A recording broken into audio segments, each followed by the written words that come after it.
Você é uma pessoa de princípios? O que você faria se os seus princípios fossem confrontados? Nós vamos ver que Daniel colocou em xeque a sua própria vida e não abriu mão dos seus princípios. Deus tem uma palavra para você.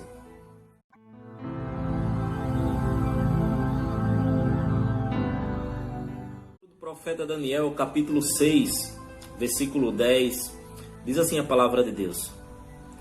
E Daniel, quando soube que o escrito estava assinado, entrou na sua casa, no seu quarto superior, onde as janelas eram abertas para Jerusalém, e 3 vezes ao dia, sobre os seus joelhos, se ajoelhava e orava e dava graças, como antes costumava fazer. Uma pessoa muito importante no antigo Império Medo-Persa.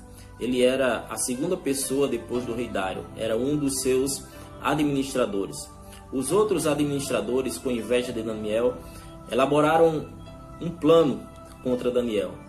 Eles planejaram um decreto que durante 30 dias ninguém poderia adorar nenhum Deus que não fosse a pessoa do rei. Após eles vasculharem a vida de Daniel e não encontrarem nenhuma corrupção, nada contra Daniel, eles tiveram a ideia de atingi-lo no que diz respeito à sua fé, à sua crença e os seus princípios.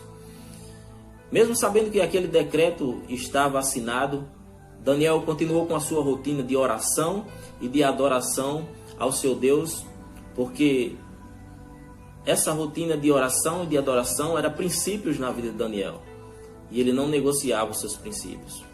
E quem quebrasse aquele decreto, quem violasse aquele decreto, seria lançado na cova dos leões. Mesmo sabendo que a sua vida corria risco, quebrando aquele decreto, Daniel tinha certeza de que ele seria uma sentença de morte para a sua vida. Ele não negociou os seus princípios e ele continuou a sua rotina de adoração e de oração a Deus. Durante o dia, 3 vezes, ele se dobrava diante de Deus e orava e adorava ao Deus do céu. A reflexão que nós fazemos sobre esse texto do profeta Daniel é que ele não esperou esse decreto estar assinado para ter uma vida de oração e de adoração a Deus. O texto diz que ele dobrou os seus joelhos e orava como costumava fazer diariamente. Ele levava uma vida de oração. Ele não esperou chegar o decreto, ele não esperou chegar o diagnóstico, ele não esperou chegar o problema, chegar a dificuldade, para daí ele ter uma vida de oração e de adoração a Deus. Ele já fazia isso constantemente. E nós precisamos aprender isso com Daniel. Levar uma vida de oração, levar uma vida de comunhão com Deus, para quando chegar o problema, quando chegar a dificuldade, nós não estarmos desesperados, nós não estarmos amedrontados, mas nós continuarmos buscando a presença de Deus em oração. E a outra coisa que nós aprendemos, que nós refletimos sobre essa passagem de Daniel, é que quando o decreto foi assinado, nos chama a atenção que o rei, por várias vezes, por vários momentos, diz o texto que o rei tentou fazer alguma coisa. O rei tentou de alguma forma beneficiar e ajudar Daniel, mas ele não conseguiu. Por quê? Porque o decreto já estava assinado. Às vezes, meus irmãos, quando o decreto já está assinado, os homens podem até tentar nos fazer alguma coisa. Os homens até se esforçam para nos ajudar, mas o decreto já está feito. O diagnóstico já está lançado.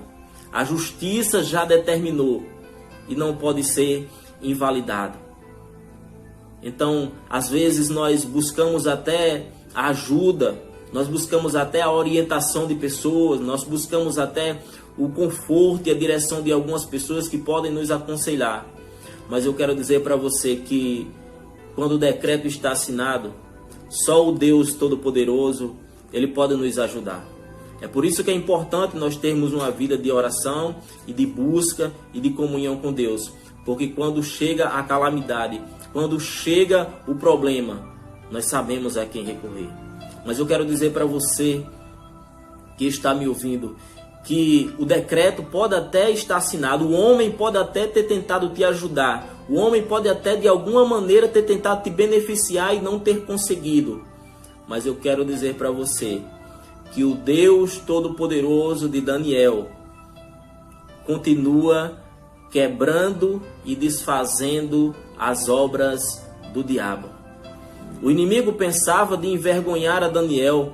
O inimigo pensava que ele ia abrir mão, que ele ia desonrar a Deus.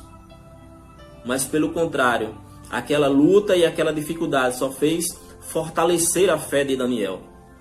Talvez você tenha olhado e tenha se perguntado por que veio essa calamidade, por que veio esse decreto, por que veio essa determinação, por que veio essa sentença de morte sobre a minha vida, sobre a sua vida, sobre as nossas vidas.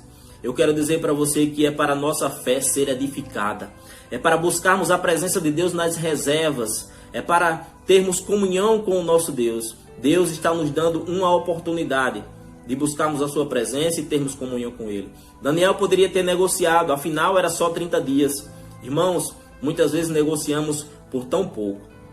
A outra coisa que nós aprendemos aqui com a passagem de Daniel era que Daniel vivia em um tempo que as pessoas preferiam morrer do que desonrar a Deus. Meus irmãos, nós temos visto tanta gente quebrando os princípios, desonrando a Deus, negando a sua fé por coisas tão pequenas. Daniel sabia que aquele decreto, estando assinado, para ele seria uma sentença de morte, a não ser que o Deus Todo-Poderoso se manifestasse a seu favor. Mas isso não foi suficiente, meus irmãos. Para Daniel, ele não importava ele viver se ele tivesse desonrado a Deus. Para ele não era mais interessante. Por isso que ele preferiu continuar a sua vida de oração e de adoração a Deus. E o interessante é que o texto diz que ele continuava orando em direção a Jerusalém com as janelas abertas. Ele não se preocupou nem nesse detalhe de fechar as janelas, porque ele sabia que de uma hora ou outra alguém ia pegar ele orando, porque ele orava todo dia. E a última coisa que nós podemos refletir sobre esse texto de Daniel é que a oração de Daniel não foi capaz de livrá-lo da cova dos leões. Deus permitiu que Daniel entrasse na cova dos leões. A porta foi fechada, a porteira foi fechada e foi selada com o anel do rei. A oração de Daniel não foi capaz de livrá-lo de entrar naquele lugar. Mas a oração de Daniel foi capaz de fechar a boca dos leões. A Bíblia é bem clara quando diz que Deus enviou um anjo e fechou a boca dos leões. Meus irmãos, Deus não cegou os leões. Deus não tirou a fome dos leões. A Bíblia diz que Deus fechou a boca dos leões. Eu quero dizer para você que tem orado, que tem clamado, que não tem negociado a sua fé, e você tem olhado para a sua vida e tem visto um declínio, e tem visto que você também está entrando, está descendo em direção à cova dos leões, ou você entrou na cova dos leões. Você pode até estar assistindo esse vídeo e estar dizendo assim: mas eu tenho feito isso, eu tenho buscado a presença de Deus, eu não tenho negociado. Eu quero dizer para você que mesmo que você esteja na cova dos leões, Deus ainda pode enviar um anjo para fechar a boca dos leões. O Deus de Daniel é o meu Deus, é o seu Deus. É o Deus Todo-Poderoso.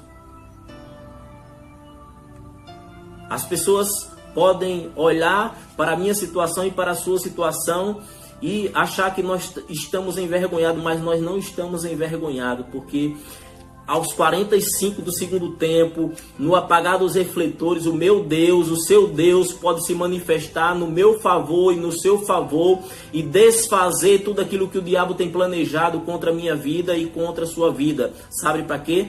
não é para que nós possamos nos exibir por aí, não, é para que o nome dele seja glorificado.